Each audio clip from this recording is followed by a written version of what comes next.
Bapa di dalam surga, kami naikkan pujian syukur kami kepadamu. Terima kasih buat kemurahan dan kebaikanmu. Terima kasih buat kesempatan, perpanjangan umur, kekuatan, kesehatan Tuhan berikan pada kami.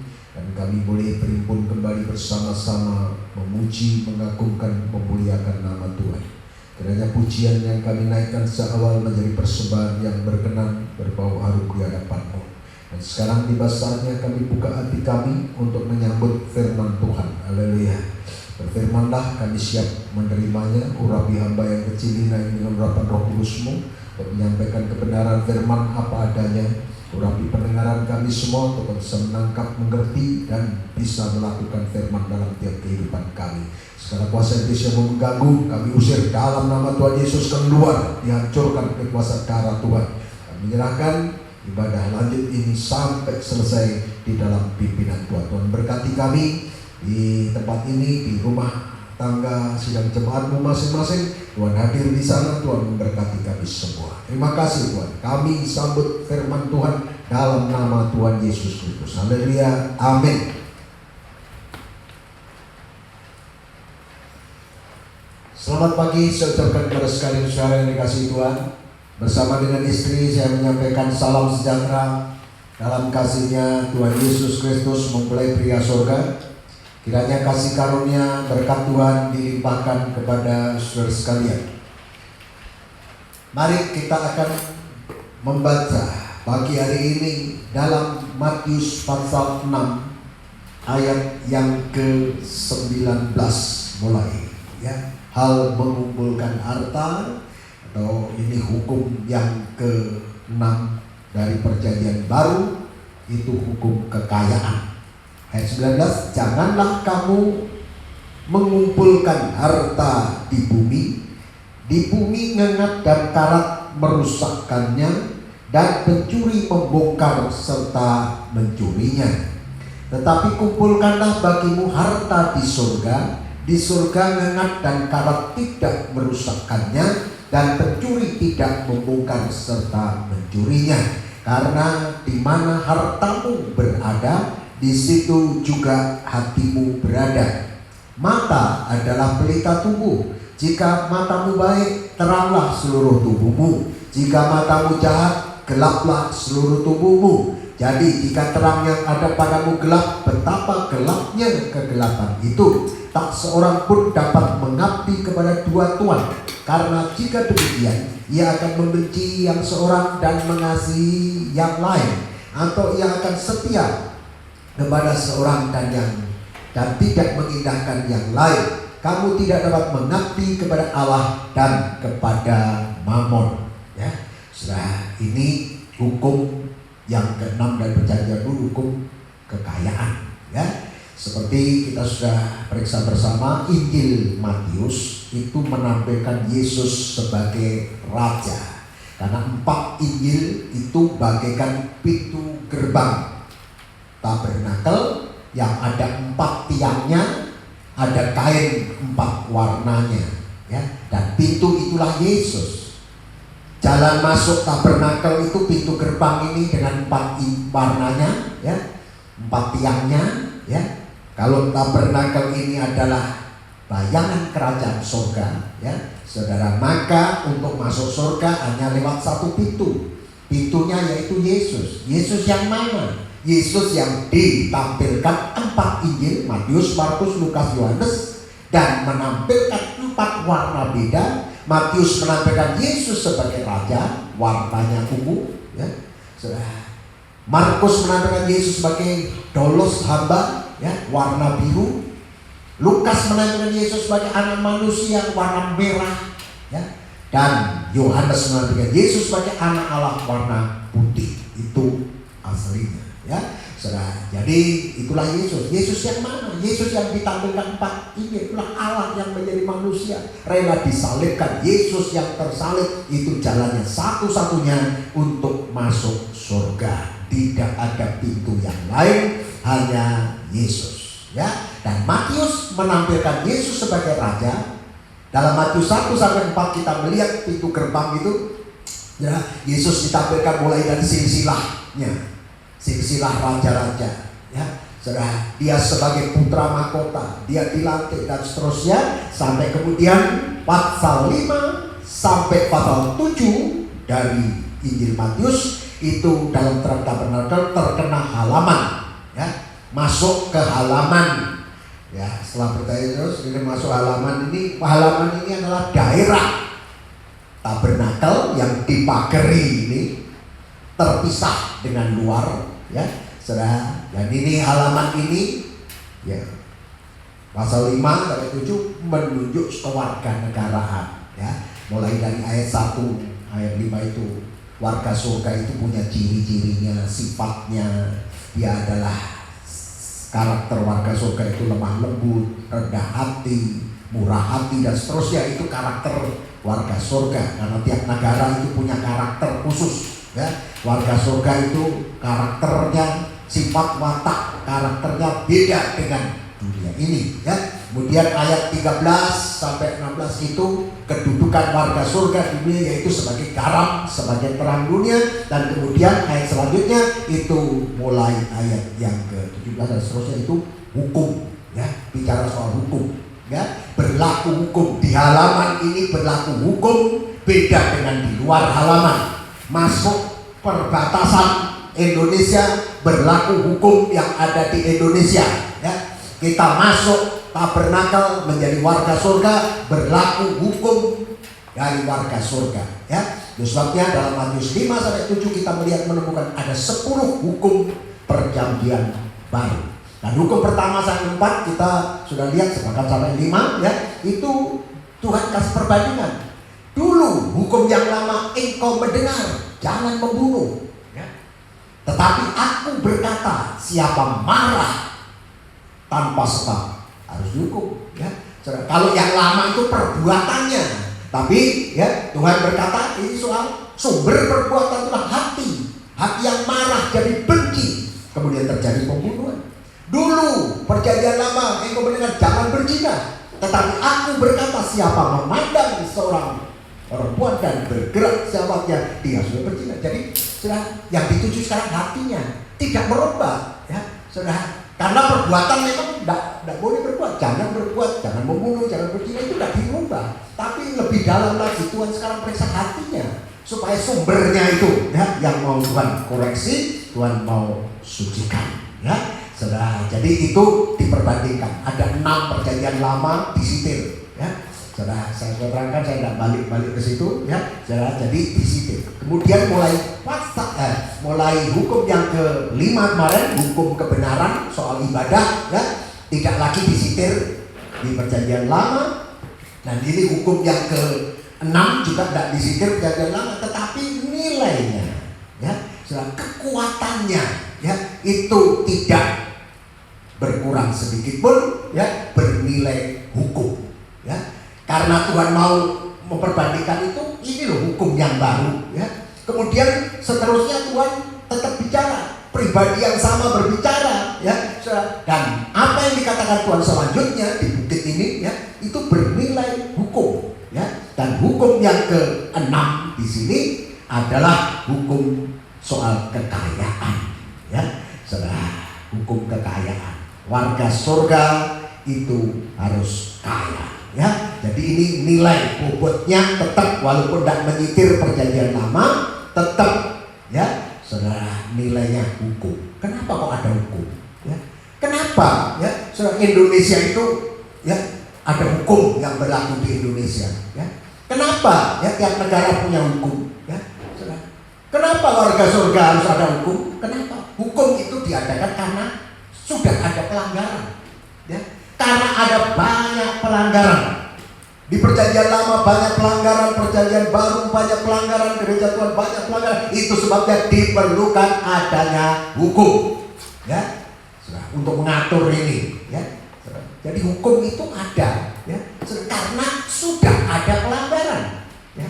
Dibuat karena sudah ada pelanggaran, begitu, ya. Waktu Tuhan mencipta langit, bumi serta segala isinya, maka Tuhan mencipta manusia itu ditaruh di Taman Eden. Dan di Taman Eden Tuhan menumbuhkan semua pohon buah-buah yang boleh dimakan dengan bebas. Tapi Tuhan juga menemukan ada buah pohon kehidupan di tengah-tengah taman itu, dan buah pengetahuan baik dan jahat.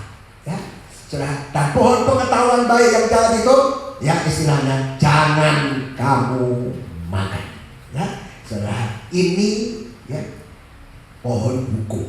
Ya, kenapa kok Tuhan taruh buah pohon pengetahuan? Kalau Tuhan itu ada pertanyaan begini, kalau Tuhan itu tahu nanti manusia jatuh dalam dosa makan buah itu, dan Tuhan Maha tahu, kenapa kok ditaruh pohon larangan itu, jangan dimakan? Ya, saudara, kenapa? Karena ya, saudara, sebelum Tuhan cipta manusia, sebelum bumi dicipta, sudah ada pelanggaran. Ya, sudah ada pelanggaran, yaitu Lucifer. Ya, Lucifer sudah melanggar, ya, dan dia bisa mencapai bumi yang dicipta oleh Tuhan ini. Ya, saudara, itu sebabnya, ya, saudara, Tuhan taruh pohon pengetahuan ini seperti pohon hukum itu. Ya, saudara, taruh pohon pengetahuan baik dan jahat. Ya, saudara, yang isinya larangan, jangan. Ya, itu kan hukum. Ya. Karena kalau hukum itu jangan dibuat, kalau melanggar ada sanksinya, itu hukum. Selalu begitu. Ya. Coba kita baca dulu dalam Kejadian pasal yang kedua. Kitab Kejadian pasal yang kedua, ya, ayat yang ke-9. Ya.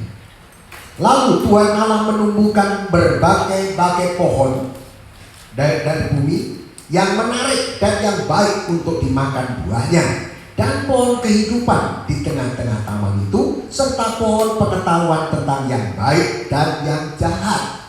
Ayat 17, ya, atau ayat 16. Lalu Tuhan Allah memberi perintah kepada manusia, semua pohon dalam taman ini boleh kau makan buahnya dengan bebas. Kalau makan tidak melanggar. Tetapi pohon pengetahuan tentang baik dan jahat itu janganlah kau makan buahnya, sebab pada hari engkau memakannya pastilah engkau mati. Ya. Jangan engkau makan. Kalau dilanggar, sanksinya mati. Ya. Jadi itu pohon pengetahuan baik jahat itu pohon larangan, itu pohon hukum seperti hukum perjanjian lama. Jangan ada ilah lain, jangan mencuri, jangan membunuh, jangan berzina. Ya. Kalau dilanggar ada sanksinya. Gitu. Itu hukum. Ya. Saudara, jadi berkata jangan. Jadi pohon pengetahuan baik jahat ini, ya, dan pohon hukum, ya, jangan, ya. Dan kalau melanggar ada sanksinya, ya. Jadi ini merupakan pohon hukum. Ya, kenapa kok ada pohon hukum? Karena dosa sudah ada, pelanggaran sudah ada. Itulah Lucifer sudah melanggar, ya. Ya, dari pohon ini, ya, seperti pohon hukum memberitahu, ya, sudah jangan dilanggar. Ya, supaya manusia tahu, ya, supaya jangan manusia berbuat dosa tanpa tahu, ya, begitu, ya, saudara. Jadi Tuhan kasih tahu ini, ya, supaya jangan manusia itu kemudian jatuh dalam dosa tanpa tahu, ya. Dan kalau kemudian sudah diberitahu, ya, ini jangan dimakan, yang lain bebas dimakan, tapi satu ini jangan dimakan. Kalau dimakan ada sanksinya. Melanggar ada sanksinya, sanksinya tidak main-main, sanksinya hukum, yaitu mati. Ya, sudah. Jadi itu, ya, Tuhan beri tahu kepada manusia ada hukum ini, ya, supaya jangan manusia kemudian sudah jatuh dalam dosa tanpa tahu. Dan kalau sudah diberitahu, manusia diberi kebebasan, ya, bukan robot. Tuhan kasih kebebasan. Ya, dan kalau kemudian manusia makan buah ini, ya, nah itu kesalahan manusia. Kemudian jangan menyalahkan Tuhan. Kenapa kok ditaruh pohon itu? Ya, karena Tuhan mau memberitahu, karena sudah ada pelanggaran, supaya jangan manusia melanggar tanpa tahu. Dan kalau Tuhan sudah beritahu, ya jangan dilanggar. Ya, aturan itu dibuat, ya, dikasih tahu bukan untuk dilanggar. Ya, kalau dilanggar ada sanksinya, begitu loh. Ya, sudah. Jadi hukum itu ada dibuat karena sudah ada pelanggaran. Saya kasih contoh ya, hukum perlindungan anak, perempuan dan anak. Kenapa kok ada di Indonesia dibuat hukum, undang-undang, ya? Saudara, DPR membuat pikir bagaimana? Kenapa? Karena banyak pelanggaran sudah terjadi, banyak korban anak-anak jadi korban pelecehan, ya. Saudara, wanita jadi korban pelecehan, ya, kekerasan dan sebagainya. Itu sebabnya dibuat hukum, ya, karena sudah banyak pelanggaran korban, ya. Sudah untuk mengatur itu loh, ya. Sudah, jadi ada hukum perlindungan perempuan dan anak, ya. Yang baru-baru hukum ITE. Kenapa kok dibuat hukum ITE?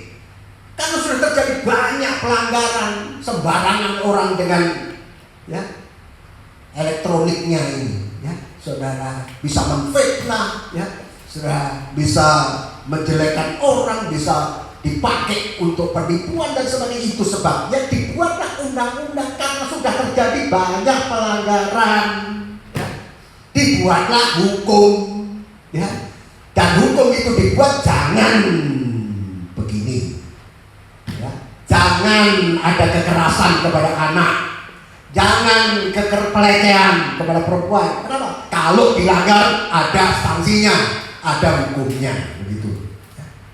Ada banyak contoh itu. Jadi hukum itu dibuat karena sudah ada pelanggaran, ya.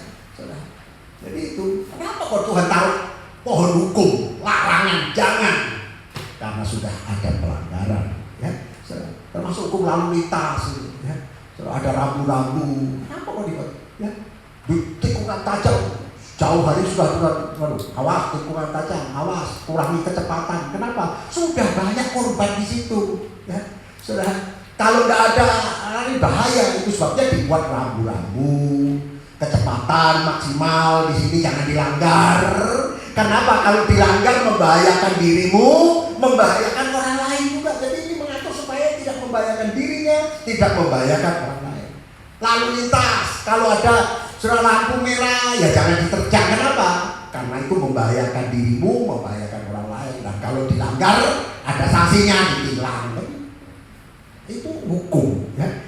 Setelah itu hukum dibuat, ya. Setelah mengatur, ya. Aturan itu dibuat demikian, ya. Sekarang yang baru ini di Jawa Barat, di Jakarta, ya, sudah dibuat aturan daerah, ya. Daerah membuat aturan, ya, kalau keluar harus pakai helm, ya. Bukan pakai, harus sekarang tidak usah helm, masker, sudah. Ya, helm juga, ya. Sudah itu lalu lintas tadi. Tapi sekarang ini karena virus corona, masker, harus masker. Saya dengar berita, tiap hari ada berita itu orang suruh push up, ya. Orang suruh nyapu 1 jam, ya. Didenda 250.000. Kenapa tidak pakai masker, ya, saudara? Jadi itu aturan daerah dibuat. Kenapa? Karena sudah banyak, ya, pelanggaran, ya. Sudah mengatur karena sudah banyak korban. Itu hanya contoh-contoh yang kecil aja, ya. Sudah, jadi itu hukum, aturan itu dibuat sebab sudah ada pelanggaran. Supaya apa? Untuk melindungi warganya, ya.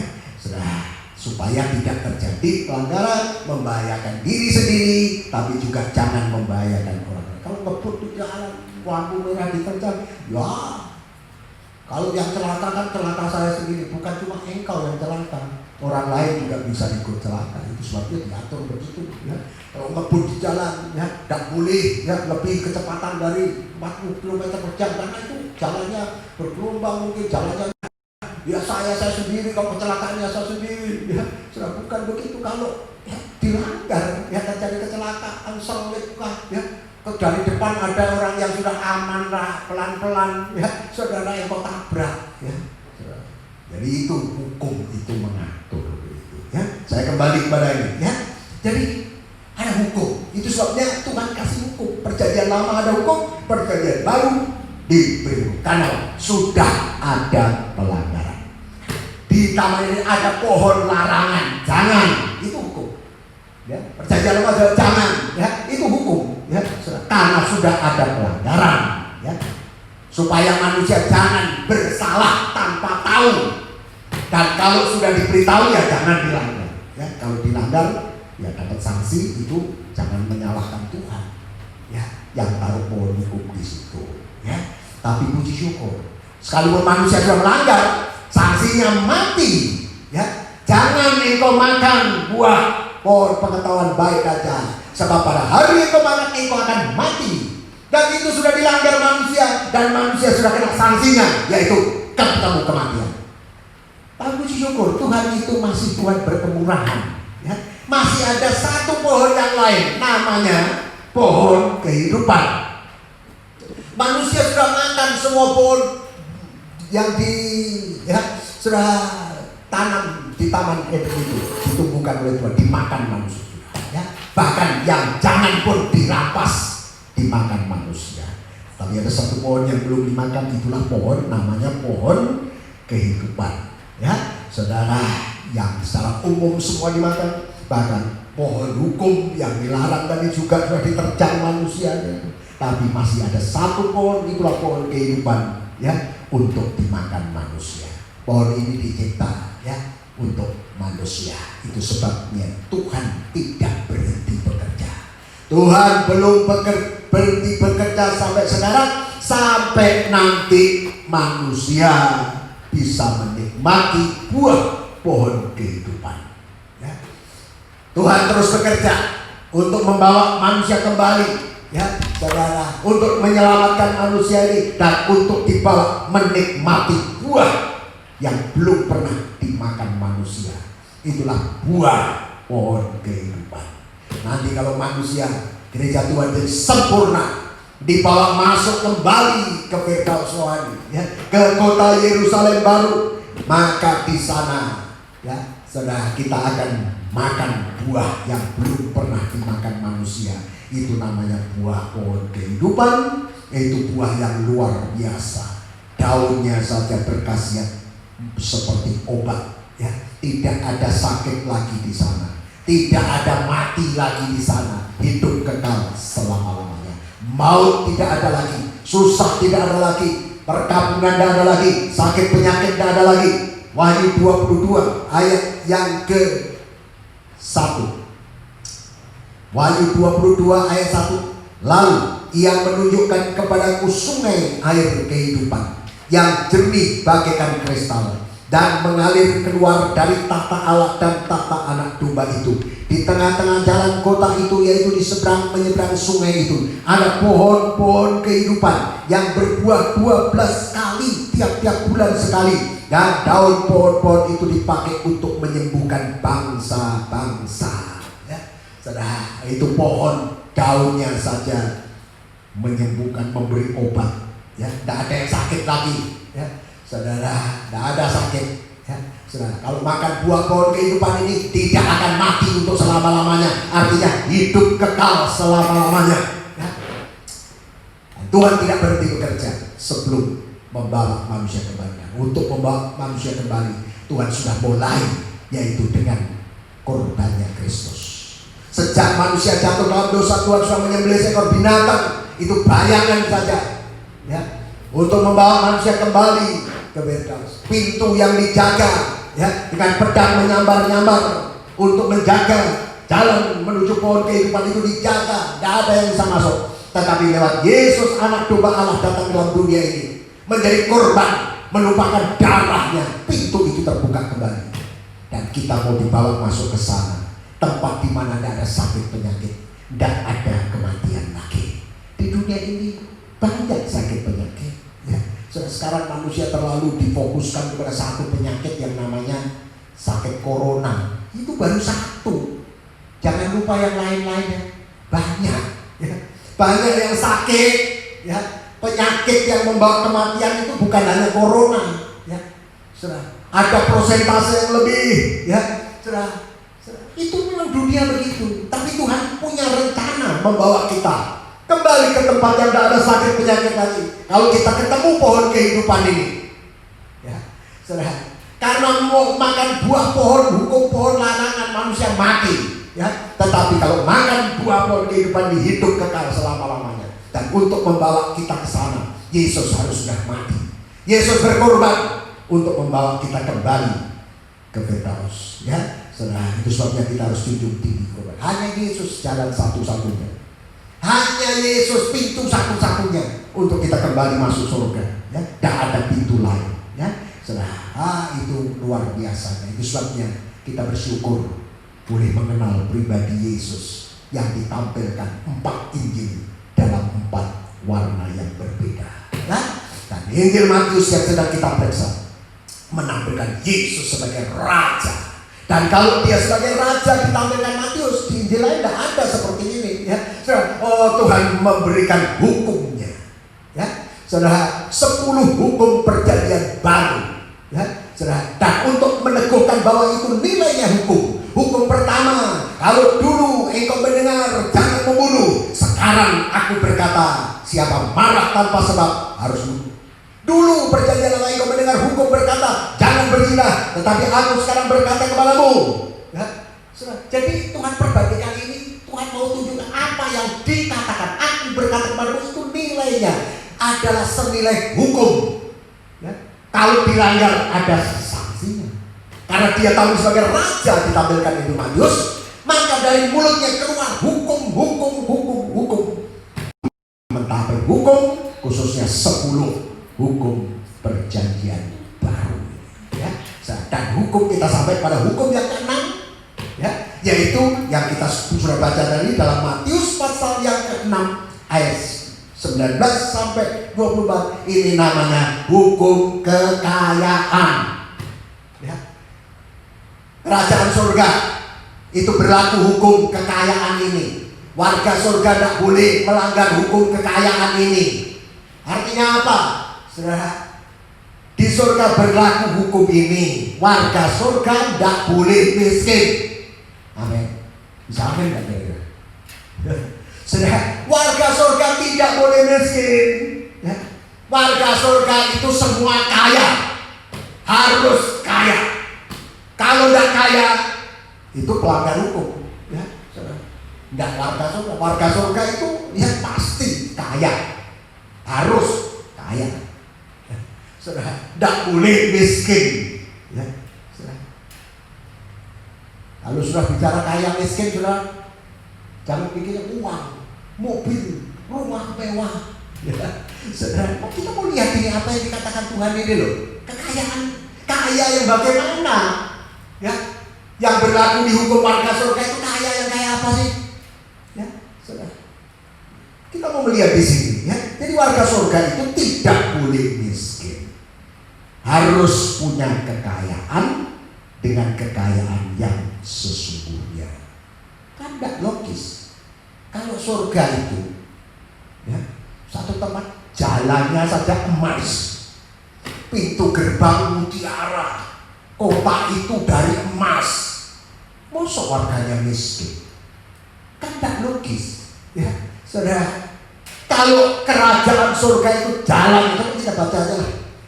Wahyu pasal 21 sedikit aja mengenai Yerusalem baru ini, ya.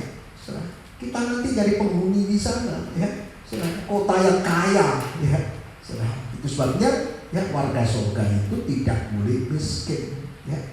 Harus kaya. Itu Wahyu 21 ayat yang ke-9, ya. Maka datanglah seorang dari ketujuh malaikat yang memegang ketujuh cawan yang penuh dengan ketujuh malapetaka terakhir itu. Lalu ia berkata kepadaku, katanya, marilah ke sini, aku akan menunjukkan kepadamu pengantin perempuan mempelai anak domba. Lalu di dalam roh ia membawa aku ke atas sebuah gunung yang besar lagi tinggi dan menunjukkan kepadaku kota yang kudus itu, Yerusalem turun dari surga dari Allah. Kota itu penuh dengan kemuliaan Allah dan cahayanya sama seperti permata yang paling indah, bagaikan permata yasmin jernih, bagaikan kristal. Ya, dan seterusnya, ya. Ayat yang ke-16. Kota itu bentuknya 4 persegi, panjangnya sama dengan lebarnya, dan ia mengukur kota itu dengan tongkat itu 12.000 stadia. Ya, ya. Panjangnya dan lebarnya, tingginya sama. Ini seperti ruang maha kudus itu. Ya. ayat yang ke-18. Tembok itu terbuat dari permata yasmis, dan kota itu sendiri dari emas tulen bagaikan kaca murni. Dan dasar-dasar tembok kota itu diisi dengan segala jenis permata, ya. Dan seterusnya, ya. Kemudian ayat 21, dan ke-12 pintu gerbang itu adalah 12 mutiara. Setiap pintu gerbang sendiri dari satu mutiara, dan jalan-jalan kota itu dari emas murni bagaikan kaca bening, ya. Dan seterusnya, ya. Itu situasi surga, ya. Langit baru, bumi baru, Yerusalem baru nanti, ya. Jalannya emas, kota itu dari emas, ya. Mutiara, permata, semua itu kekayaan yang luar biasa. Itu kota yang penuh kekayaan, ya. Itu sebabnya warganya pasti kaya. Yang masuk sana, yang tinggal di sana itu, ya, nggak ada yang miskin, ya. Itu sebabnya berlaku hukum. Warga surga itu tidak boleh miskin. Warga surga itu harus punya kekayaan yang sesungguhnya, ya. Punya kekayaan yang tidak bisa dimakan gegak karat, ya. Seperti kekayaan dunia, emas perak dunia ini, bukan itu, ya. Jadi ini hukum yang tidak boleh dilanggar, ya. Hukum kekayaan. Kalau engkau mau menjadi penghuni surga, menjadi warga surga, harus kaya. Sekali lagi, kaya dalam arti kekayaan yang sesungguhnya, kaya dengan kekayaan yang sebenarnya. Sekali lagi, kaya dengan kekayaan sebenarnya itu beda dengan kekayaan emas perak dunia ini. Itu kekayaan yang fana, uang, ya, saudara, rumah, mobil, kekayaan, harta yang di bank, semua itu fana, ya, saudara. Itu semua bisa hilang, itu semua bisa rusak. Kekayaan dunia yang dibanggakan manusia ini bisa hilang, bisa rusak. Uang bisa karena inflasi, karena apa, ya, nilai itu sudah bisa tahu-tahu berubah, ya, sudah bisa digerogoti karat. Ya, mobil yang bagus bisa berkarat dan sebagainya, ya, saudara. Oh, kalau terjadi perang sesuatu, ya, apa yang dipunya bisa hilang, bisa hancur, ya, saudara. Mau disimpan di tanah bisa, ya, bisa hancur, ya, bisa berkarat, ya, saudara. Ya, mau ditaruh di mana, ya, saudara, bisa terbakar dan sebagainya. Itu, ya, kekayaan dunia, ya, bisa rusak, bisa hilang karena bencana alam, karena perang, ya, saudara, karena situasi yang terjadi, ya, saudara. Itulah, ya, kekayaan dunia ini yang tidak kekal, istilahnya yang fana, ya, saudara. Tuhan mau gerejanya, mempelai wanitanya, penghuni Yerusalem baru itu harus kaya dengan kekayaan surga, ya, saudara. Jadi ada dua. Saya mulai bicara soal kekayaan ini tadi dari Injil Matius tadi, kan ada kekayaan, ya, saudara. Kumpulkan, ya, harta, ya.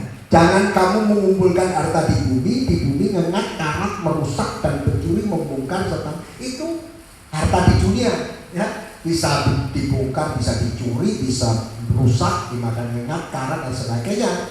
Ayo, tetapi kumpulkan baru harta di surga. Ini harta di surga, ya, yang tidak bisa rusak, tidak bisa dicuri, tidak bisa hilang, itu sudah harta surga, ya. Jadi saya mau bicara dulu soal kekayaan ini, ya, jelas, ya. Jadi jangan Kristen itu ukurannya, ya, saudara. Oh, kekayaan dunia, orang dunia punya ukuran itu, ya, saudara. Banyak yang lebih kaya, ya, saudara. Tetapi Tuhan, ukuran kerajaan surga bukan kekayaan itu. Itu kekayaan yang fana, seperti rumput, seperti kembang rumput yang tidak ada. Semua nanti akan dibakar oleh Tuhan, ya. Dunia itu membanggakan kekayaan yang fana ini. Babel, karena di Wahyu itu ada dua kota. Yang satu namanya Babel, itu membanggakan kekayaan yang akan musnah dalam tempo 60 menit, tidak lebih. Dalam tempo 60 menit semua kekayaan itu akan hancur, musnah, binasa. Tetapi ada satu kota yang namanya Yerusalem baru tadi, itu kekayaan yang tidak akan musnah, ya, saudara, kekal untuk selama-lamanya. Ya, nah ini. Jadi kita bicara kekayaan ini, jadi beda ya. Kita harus mengerti ada kekayaan dunia yang fana ini, ada kekayaan surga yang kekal. Ya. Warga surga harus kaya apa? Kaya dengan kekayaan yang sesungguhnya yang kekal itu. Ya, saudara. Jadi bukan dunia ini jadi ukuran. Ya, warga surga itu harus kaya dengan kekayaan yang sesungguhnya. Nah itu ya. Setelah dunia menonjolkan kekayaan yang fana ini, ya, yang akan musnah ini, ya. Setelah mari kita mau memastikan diri sebagai warga surga, ya, yang memiliki kekayaan yang sesungguhnya, ya. Setelah tidak tahu seberapa yang bisa Tuhan, ya, izinkan kita mendengar pagi hari ini, tapi saya mulai dari kekayaan dulu, ya. Karena ada kekayaan yang fana dan kekayaan yang kekal ini, ya.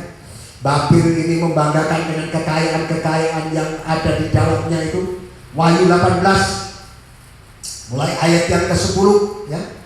Mereka akan berdiri jauh-jauh karena takut akan siksaannya, dan mereka akan berkata, celaka, celaka engkau, kota yang besar, Babil, kota yang kuat, sebab dalam 1 jam saja sudah berlangsung penghakimanmu. Dalam tempo 60 menit Babil akan mendapat penghakiman. Itu sebabnya sebelumnya itu di atasnya, keluarlah umatku, ya.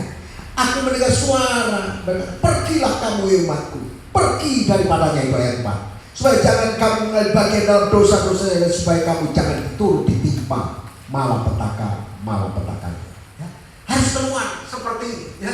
Saudara Lot harus keluar dari Sodom karena Sodom mau dibinasakan oleh Tuhan. Ya. Keluarlah. Ya. Tapi bagaimana keluar kalau hati kita ini tadi di mana ada hartamu, di situ hatimu, saya belum ke sana. Saudara, istri Lot hatinya kepada harta dunia Sodom, ya. So, itu sebabnya dia ikut binasa, ya. Tuhan mau kita tidak terikat kepada harta dunia yang fana yang akan musnah dalam tempo 60 menit. Ayat 11. Dan pedagang-pedagang di bumi menangis dan berkabung karena dia, sebab tidak adalah orang lagi yang membeli barang-barang mereka. Akan terjadi krisis, ya, saudara. Ya, yaitu barang-barang dagangan emas dan perak, permata dan mutiara, dari linen halus dan kain ungu, dari sutra dan kain kermisi, berbagai jenis barang dari kayu yang harum baunya, berbagai jenis barang dari gading, berbagai jenis barang dari kayu yang mahal, dari tembaga, besi dan kualang. Ini semua dagangan-dagangan, kulit manis dan rempah-rempah, wangi-wangian, mur dan kemenyan, anggur, minyak, tepung halus, ya, saudara, dan seterusnya itu, ya, saudara. Dan gandum, lembu, sapi, domba, kuda, kereta, budak, dan bahkan nyawa manusia semua diperdagangkan. Bahwa manusia juga jadi bahan komoditas perdagangan. Ya, jangan heran, ya, saudara, itu semua diperdagangkan. Manusia diperdagangkan, saudara. Anak-anak diperdagangkan, wanita-wanita diperdagangkan. 14. Dan mereka akan berkata, sudah lenyap buah-buahan yang diingini hatimu, dan segala yang mewah yang indah telah hilang daripadamu, dan tidak akan ditemukan lagi. Mereka yang memperdagangkan barang-barang itu dan yang telah menjadi kaya oleh dia, akan berdiri jauh-jauh karena takut akan siksaannya, dan sambil menangis dan meratap mereka berkata, celaka, celaka kota besar yang berpakaian linen halus dan kain ungu dan kain kermisi, dan yang dihiasi dengan emas dan permata dan mutiara, sebab dalam 1 jam saja kekayaan sebanyak itu sudah binasa. Dalam tempo 1 jam semua kekayaan itu binasa, ya, dimusnahkan oleh Tuhan. Ini kekayaan Babel, ya, yang membanggakan, ya, kekayaan fana ini. Gereja palsu, ya, yang membanggakan kekayaan dunia ini, yang jadikan kekayaan dunia jadi ukuran. Saudara, semua nanti akan musnah. Beda dengan kekayaan yang sesungguhnya Yerusalem baru. Semua goncang, dia tidak ikut goncang. Semua musnah, dia tetap. Ya, saudara, itu yang Yerusalem baru, kota yang penuh dengan kekayaan asli, kekayaan yang kekal tadi. Ya, saudara, dan kita ke arah sana arahnya. Ya. menghuni kota yang jalannya emas, ya, bukan emas tanah seperti emas dunia ini, ya, saudara. Oh, itu kita ke sana, itu sebabnya. Mulai sekarang Tuhan mau kita memastikan jadi sebagai warga negara surga yang tidak melanggar hukum, taat hukum, menjadi warga surga yang kaya dengan kekayaan yang sesungguhnya. Ya, Tuhan katakan tadi, ya, saudara. Di mana? Karena di mana ada hartamu, di situ hatimu. Ada harta kekayaan dunia yang mana, ada harta surga yang kekal. Ya, di mana hartamu, di situ hatimu. Sekarang kalian coba, hatimu kamu taruh di mana? Ya. Hati kita ini sebagai gereja Tuhan ditaruh di mana?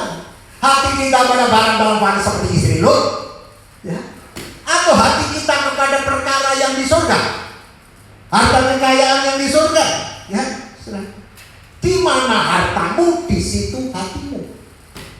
Jangan menghimpun harta yang fana bisa dimakan kekakaran. Pertanyaannya, boleh tidak nabung? Kalau gitu tidak usah nabung. Kalau gitu tidak usah punya simpenan.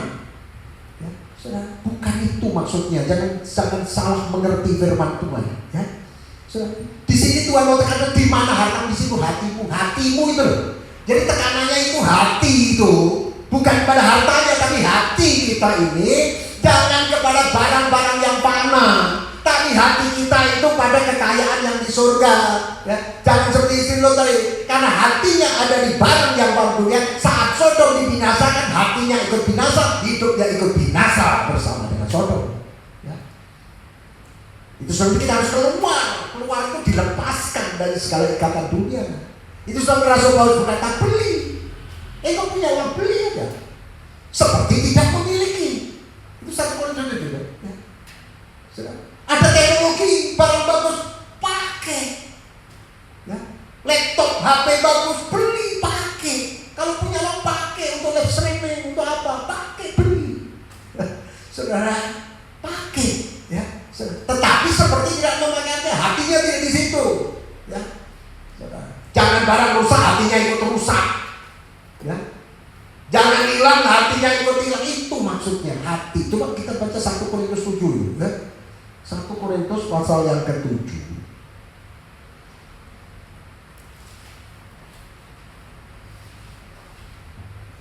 Ayat 30.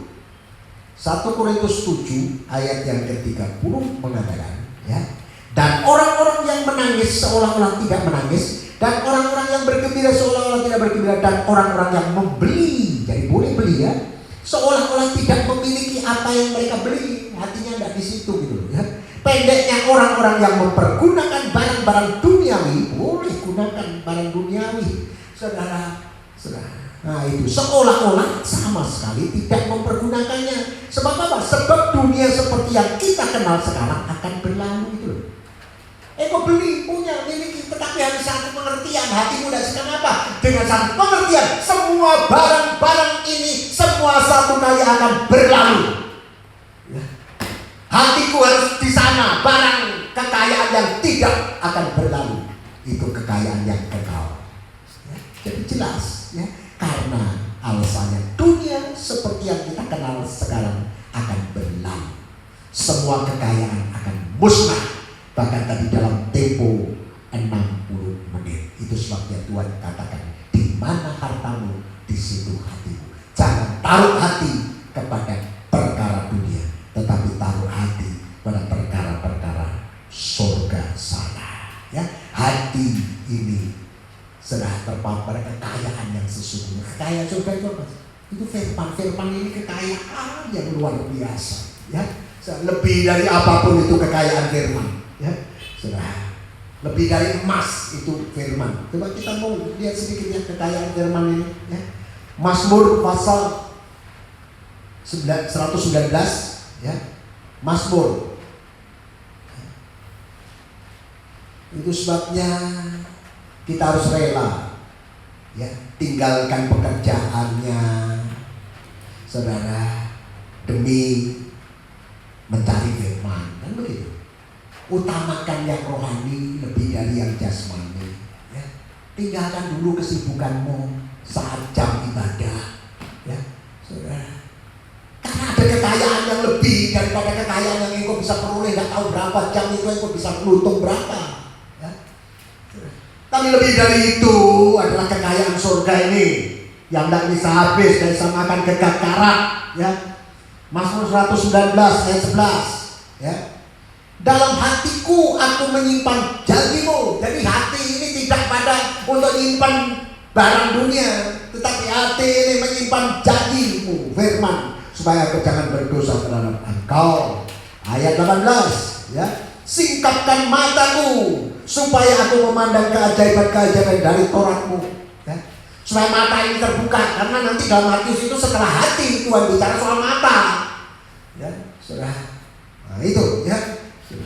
Singkapkan mataku supaya aku memandang keajaiban-keajaiban dari Tauratmu ya. Ini mata dibuka melihat kekayaan yang sesungguhnya. Firman Tuhan itu kekayaan yang sesungguhnya. Ayat 36 ya. Condongkanlah hatiku kepada peringatan-peringatanmu dan jangan kepada laba ya. Hati lebih condong kepada firman daripada keuntungan dunia ini. Ayat 105. Mazmur 119 ayat 105. Loncat-loncat ya. Firman-Mu itu pelita bagi kakiku dan terang bagi jalanku ya. Kalau kita terima firman, maka baca firman, seluruh tubuh jadi terang tadi ya.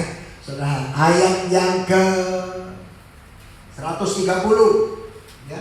Bila tersingkap firman-firman-Mu memberi terang, memberi pengertian kepada orang-orang bodoh ya. Tambahkan Mazmur 19. Mazmur, ini firman Allah ini memberi terang ya. Nikah jadi terang, rumah tangga jadi terang, rumah jadi terang, hidup jadi terang, hati jadi terang ya. Saudara, Mazmur 19 ayat 11. Mazmur 19 ayat yang ke-11 ya, atau ayat 8 itu, Taurat Tuhan itu sempurna, menyegarkan jiwa.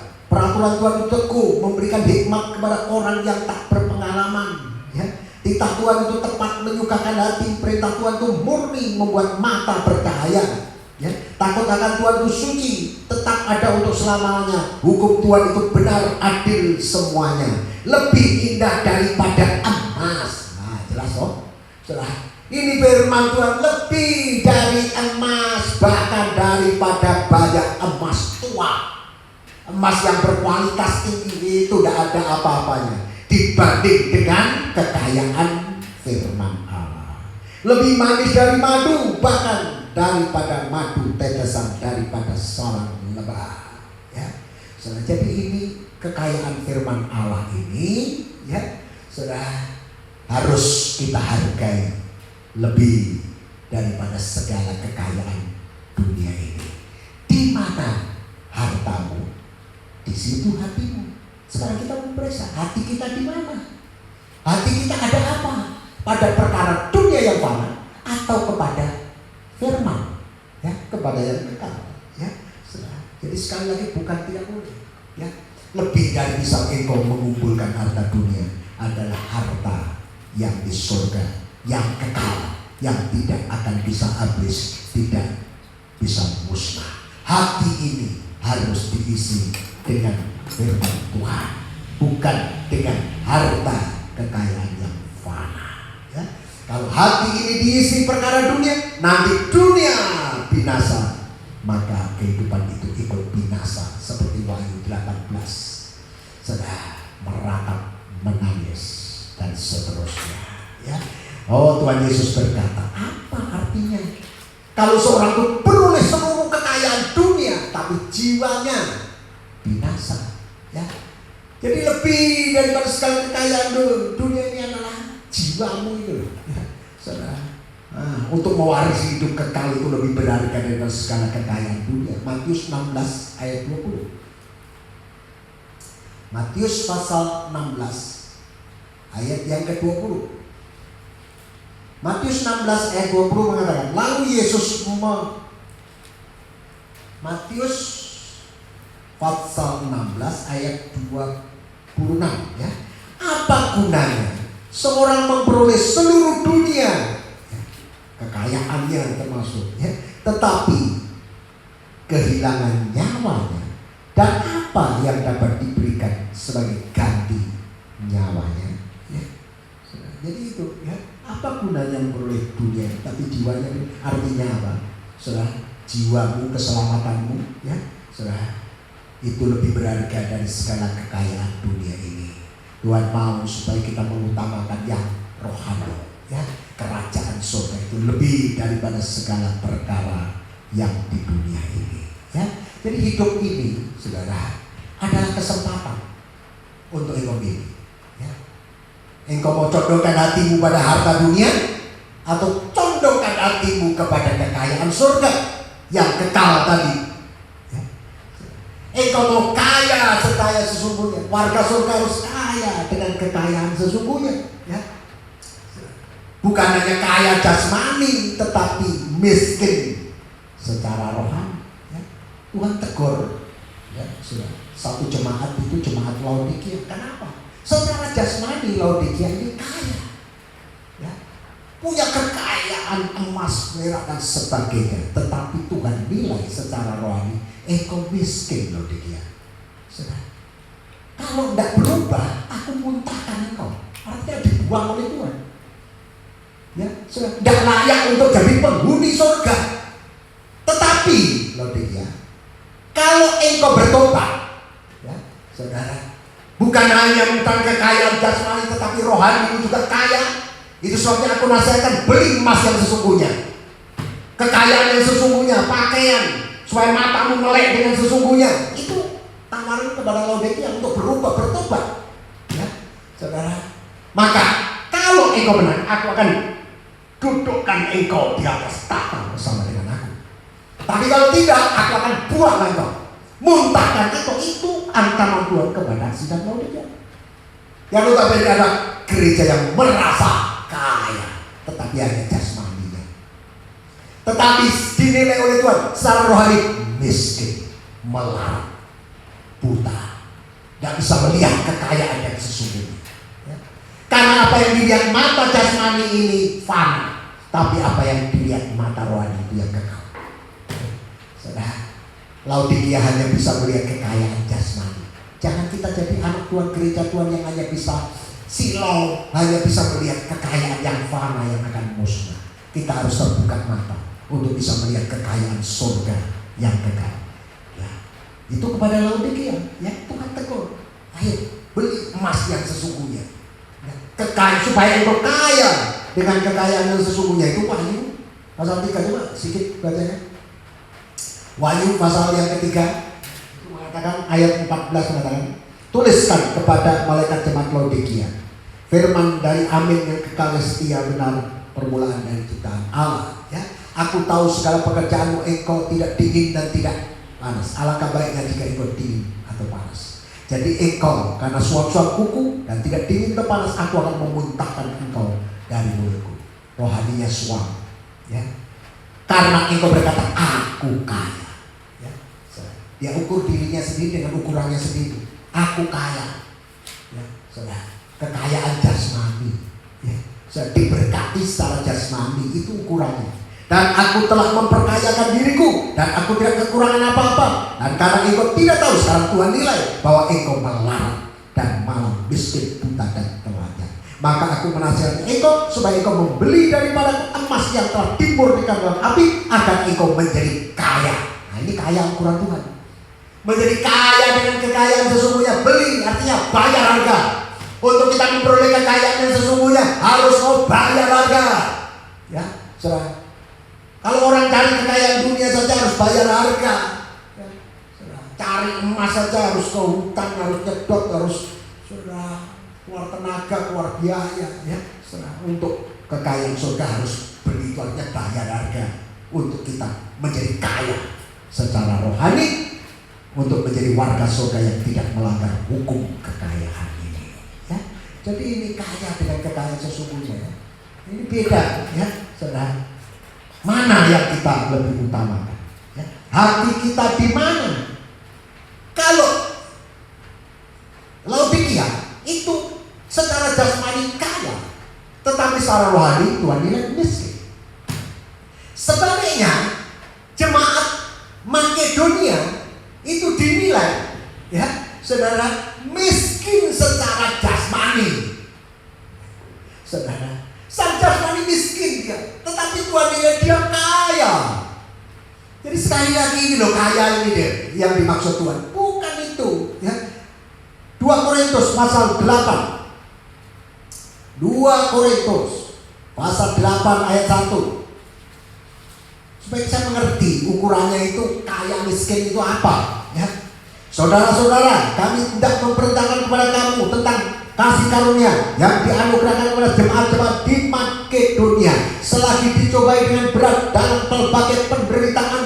Sukacita mereka meluap, dan meskipun mereka sangat miskin, namun mereka kaya dalam kemurahan. Miskin, benar-benar miskin. Sahabat kami memang miskin. Beda dengan Korintus, kota perdagangan yang kaya. Secara, ya, materi miskin, tetapi kaya dalam kemurahan. Aku bersaksi bahwa mereka telah memberikan menurut kemampuan mereka, bahkan melampaui kemampuan mereka. Dengan kerelaan sendiri mereka meminta dan mendesak kepada kami supaya mereka juga beroleh kasih karunia untuk mengambil bagian dalam pelayanan kepada orang-orang kudus. Mereka memberi lebih banyak daripada yang kami harapkan. Mereka memberi diri mereka pertama-tama kepada Allah, kemudian oleh karena kehendak Allah juga kepada kami. Ini kaya, mendesak hamba Tuhan Rasul Paulus itu, izinkan kami ambil bagian dalam pelayanan, ambil bagian untuk berkorban, ya, untuk orang-orang kudus, ya, bisa korban, ya. Secara materi memang tidak banyak. Secara ukuran apa itu janda miskin, ya, saudara? Uang berapa itu? Itu manusia nilai, ya. Tetapi Tuhan nilai hatinya kaya dengan kaya. Saat dia berkorban, dia sedang nabung di sana. Karena apa yang engkau dibuat di dunia ini, toh, ukurannya bukan jumlah, tetapi apa yang engkau buat di dunia ini terikat di sana. Ya. Saudara, Makedonia ini suka berkorban. Itu sebabnya Tuhan nilai dia kaya secara rohani. Jangan kita menjadi kehidupan yang kaya jasmani tapi miskin rohani. Seperti Laodikia, ya, hanya hidup untuk dirinya sendiri, ya, tidak bisa berkorban, ya, penuh dengan keserakahan, ya, itu di dalam Lukas, ya. Kita tutup dengan bagian ini, ya. Lukas pasal 12, ya, supaya jangan kita ini menjadi kehidupan yang serakah, tamak, ya, hanya kumpulkan diri sendiri, ya, sudah tidak bisa berkorban, tidak bisa memberi, ya, sudah tidak tahu, ya, ambil bagian korban dalam pelayanan pekerjaan Tuhan. Semua hanya pikir untuk dirinya sendiri, ya, menjadi serakah, menjadi tamak. Dan kepada orang yang demikian Tuhan kasihkan nasihat dengan satu perumpamaan ini. Lukas pasal 12 ayat 15. Lukas pasal 12 ayat yang ke-15. Katanya lagi kepada mereka, berjaga-jagalah dan waspadalah terhadap segala ketamakan. Ayo, waspada terhadap serakah, tamak, ya. Hanya bisa kumpul untuk diri sendiri, itu serakah namanya. Itu tamak, ya. Sebab walaupun seorang berlimpah-limpah hartanya, kaya secara jasmani, ya, hidupnya tidaklah bergantung daripada kekayaan itu, ya. Hidupmu, nyawamu, keselamatanmu tidak tergantung dari harta kekayaan yang banyak itu. Kemudian dia mengatakan kepada mereka satu perumpamaan, katanya, ada seorang kaya, tanahnya berlimpah-limpah hasilnya. Ia bertanya dalam hatinya, apa yang harus aku perbuat? Sebab aku tidak mempunyai tempat di mana aku dapat menyimpan hasil tanahku. Ya, hanya terpaut pada aku, ini harta yang banyak ini aku punya.